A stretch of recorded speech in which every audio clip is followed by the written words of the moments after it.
Have you ever had one of those moments where your toddler completely falls apart and you're standing there thinking, what did I do wrong? Maybe it was a meltdown over the wrong cup. Maybe it was a night where nothing you tried seemed to work. If you felt that way, you're not alone, and you're not failing. There are 10 truths about raising a toddler that nobody really tells you. Not the books, not your relatives, not even most pediatricians. And the research is clear. The years before your child turns 3 are when these truths matter most. Truth number 1. And this one might go against everything you've been told. You cannot spoil a baby by responding to their needs. You've probably heard the warnings. Don't pick them up every time they cry. You'll spoil them. Let them self-soothe. If you always come running, they'll never learn to be independent. Here's what the research actually says.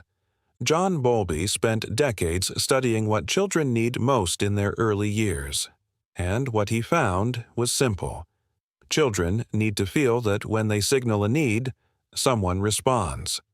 That consistent response is what builds what researchers call secure attachment. And here's the part that surprises most parents. When you respond to your baby, when you pick them up, when you comfort them, you're not teaching them to need you more. You're teaching them that the world is safe. And that foundation of trust is exactly what allows them to become independent later. Mary Ainsworth's research confirmed it. The babies whose caregivers responded warmly and consistently actually became more confident explorers.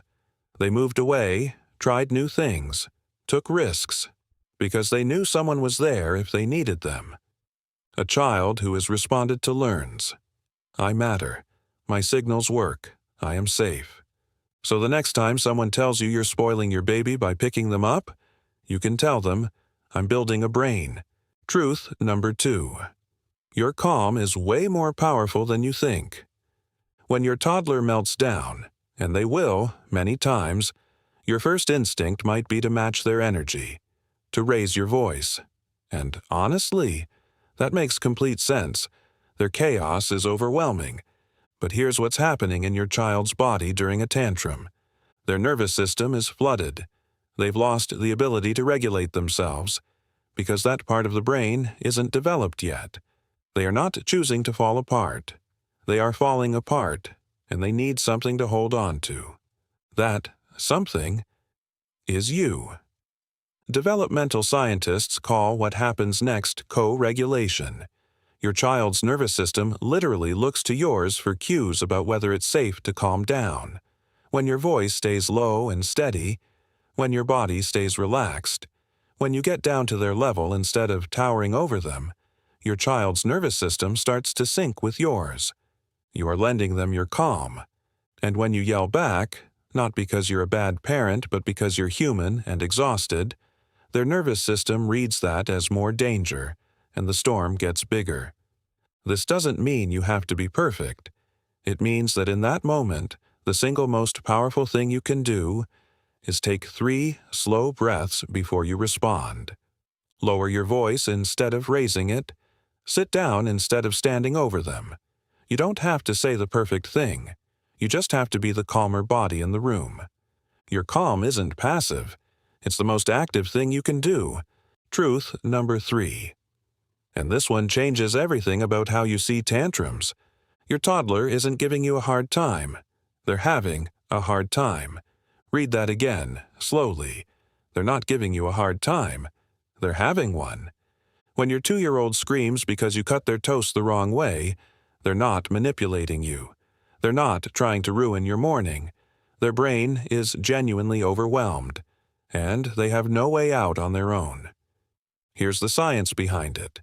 The prefrontal cortex, the part of the brain that handles impulse control and calming down, doesn't fully mature until much later in age. But the emotional part of the brain, the part that feels everything intensely, is already wide awake in a toddler. So the feelings come in at full force, and the brakes that would slow them down simply aren't built yet. Picture a car with the accelerator working perfectly but no brakes. That's your 2-year-old in a tantrum. They're not choosing it. They can't yet choose anything else. Now, this doesn't mean there are no limits. We'll get to those. But it changes how you read the behavior. And that changes everything. When you see a tantrum as manipulation, your instinct is to push back and shut it down. When you see it as a child who's overwhelmed, your instinct softens. You move closer. You get quieter. You help. They're not your opponent. They're a small person with a big storm inside, and not enough brain yet to weather it alone. Truth number 4. Connection beats perfection, every single time. You're probably working so hard right now, reading the articles, researching the schedules, worrying about whether you're doing enough reading, enough play, enough of everything. And underneath all that effort is a quiet fear. Am I doing enough? Am I enough? Here's what decades of attachment research tells us. Your child doesn't need a perfect parent. They need a present one. Researcher Ed Tronick found something remarkable. Even the most sensitive, attuned parents are out of sync with their babies about 70% of the time. 70%. Which means even the best parents are constantly a little off, distracted, tired, missing a cue. And it turns out that's fine. Because what matters isn't the miss. It's the repair. When you snap, and then you come back. When you get it wrong, and then you try again. That cycle, rupture, then repair, isn't a sign of failure. It's actually how secure attachment gets built. Your child isn't keeping score of your best moments. They're feeling the whole relationship. And what they're really asking underneath it all is, are you there? Do you come back? Can I count on you? So some days dinner is cereal. Some days you skip the bath. Some days the most you can offer is sitting on the floor next to them, tired and quiet. That is enough. Truth number 5. And this one is going to save you so much energy. No is a complete sentence. You don't owe your toddler a full explanation for every limit you set. You're probably doing this right now. No, you can't have another cookie because it's almost dinner, and if you eat now, you won't be hungry later, and then you won't sleep, and by the time you finish, they've moved on, and you're the only one still standing there, exhausted. Here's the thing about toddler brains. They're not built for that kind of logic yet. When you give a long explanation, you're not helping them understand. You're just handing them more words to argue with. Some most respected early childhood organizations puts it simply, keep it clear and give the reason for a limit only once. Too much talking actually makes it harder. A calm, clear no, followed by a redirect, works better than a whole paragraph. And here's something most people get backwards. Clear limits don't feel like restrictions to a toddler. They feel like safety. Research consistently shows that children with consistent, predictable boundaries are actually less anxious, not more. They test the fence, and when they find out it's solid, they relax. They need to know where the edges are. They need to know you'll hold them there. So you don't have to explain yourself into exhaustion to be a good parent. Sometimes the kindest, clearest thing you can say is simply, no. Truth number 6. Play isn't wasted time. Play is literally how your child's brain develops. So stop feeling guilty when your toddler spends an hour just playing, building a tower, knocking it down, building it again, turning a cardboard box into a spaceship, pouring water back and forth between 2 cups. That's not nothing. That's everything. Across 2 major clinical reports, the American Academy of Pediatrics has said it plainly. Free play, the kind that's child-led and open-ended, is one of the most important things for healthy brain development in the first 5 years.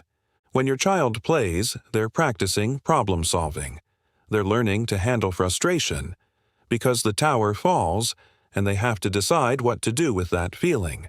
They're building language, creativity, and the ability to get along with other people. Flashcards don't do that. Drills don't do that. A screen doesn't do that. Getting on the floor, building the tower, letting them knock it down, following their lead instead of taking over, that's the most valuable thing you can do together. And there's a bonus most people miss. Play also builds your connection. When you follow their lead, when you play what they want, the way they want, your child feels seen. They feel like the things they care about matter, like they're worth paying attention to. Truth number 7. And this one surprises a lot of parents. Your child actually needs to be bored sometimes. Not entertained every minute. Not scheduled from morning to night. Not handed a screen the second they say, "I'm bored." Just bored. Here's what happens in your child's brain when there's nothing to do. Research shows that boredom switches on something called the default mode network, the part of the brain behind imagination, daydreaming, and creative thinking. When kids aren't getting constant input from outside, their minds naturally turn inward, and that inward space is where creativity actually lives. In one 2014 study, researchers found that children left with nothing structured to do became noticeably more motivated to invent their own creative play afterward. And a study in Frontiers in Psychology found that kids with more unstructured time showed stronger self-directed executive functioning, the ability to plan, focus, and manage themselves, compared to children whose days were filled end to end. So when you let your toddler be bored, and you resist the urge to fix it for them, you're teaching them something big, that they can sit with discomfort, that they can find their own way through it, that fun doesn't always have to be handed to them. That's not a small lesson. That's the foundation of independence. Truth number 8. Stop comparing your child's development to every other kid you see. I know how easy it is. At playgroup, someone's child is already walking. Yours is still crawling. At a family dinner, someone's toddler is talking in full sentences. Yours is still on single words. And something tightens in your chest. Here's what the research actually shows. In 2022, the CDC updated its developmental milestone guidelines, and the change they made tells you everything. They moved the standard from what 50% of children can do at a given age to what 75% can do. Why? Because the range of normal is so wide that a single average was quietly misleading parents into worry. Take walking. The average you always hear is 12 months, but the normal range runs from about 9 months to 17. Every one of those children is developing normally. And a large study in The Lancet looked at more than 100 milestones across 4 different countries. What did they find? The timing varied enormously from child to child, and it was all still within the range of healthy development. Your child isn't behind. They're on their own schedule. Development isn't a race. The child who walks first doesn't win anything, and the child who talks late doesn't lose anything. What actually matters is the bigger picture. Is your child growing? Are they curious? Are they connected to you? Are they moving forward, even slowly? If you have a real concern, talk to your pediatrician. That's exactly what they're there for. Truth number 9. And this one goes a little deeper. From the very beginning, you're teaching your child how to treat you. Not through lectures, not through rules about respect, through what they see you do every single day. Albert Bandura, one of the most influential psychologists of the last century, built his life's work on a single insight. Children learn by watching, not by being told, by watching. In his famous studies, children who watched an adult stay calm were far more likely to stay calm themselves. Children who watched an adult act out aggressively became more aggressive too, not because anyone taught them to, but simply because they saw it. You're always the model. Always. The way you speak to your partner when you're frustrated, they're watching. The way you handle your own mistakes, do you fall apart, or do you say, "That didn't work, let me try again"? They're watching. The way you treat yourself when you're worn out, they're watching. And here's the part that catches your breath a little.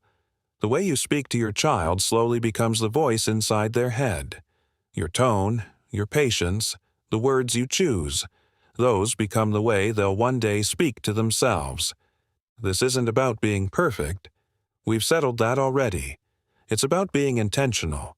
When you take a breath before you respond, when you apologize after you snap, when you show them what it looks like to handle a hard moment with a little grace, you're giving them something that lasts a lifetime. You're the mirror, and what they see in you is what they'll learn to show the world. Truth number 10. The one that ties all of this together. Trust your gut over everyone else's advice. Parenting has never come with more advice than it does right now.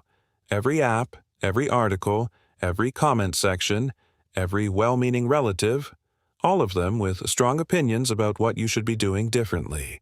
And in the middle of all that noise, it gets easy to stop trusting yourself. So here's what the research actually says about parental intuition. It's not magic. It's not some mystical instinct you're either born with or you're not. It's expertise. Every hour you've spent with your child, watching them, responding to them, learning their signals, has been quietly building into a kind of knowledge no article could ever hand you. Researchers at the University of Surrey describe intuition as your mind rapidly pulling together everything it knows into a single gut feeling. And the better you know your child, and nobody knows your child better than you, the more accurate that gut feeling becomes. That doesn't mean outside advice is useless. Your pediatrician matters. Research matters. This video, I hope, has helped. But when something just doesn't feel right for your child, when the approach that works for everyone else clearly doesn't fit the child in front of you, trust that. Your child isn't a case study. They're yours. And you know things about them no expert ever will. The 10 truths we've talked about today all point back to the same place. Your child needs you present, not perfect. They need you calm, not flawless. They need you to see them, not compare them. They need you to respond, not retreat. And they need you to trust yourself enough to show up again tomorrow. You're doing better than you think. You really are. If this helped you see your little one a little differently today, hit subscribe. We explain things your baby is doing.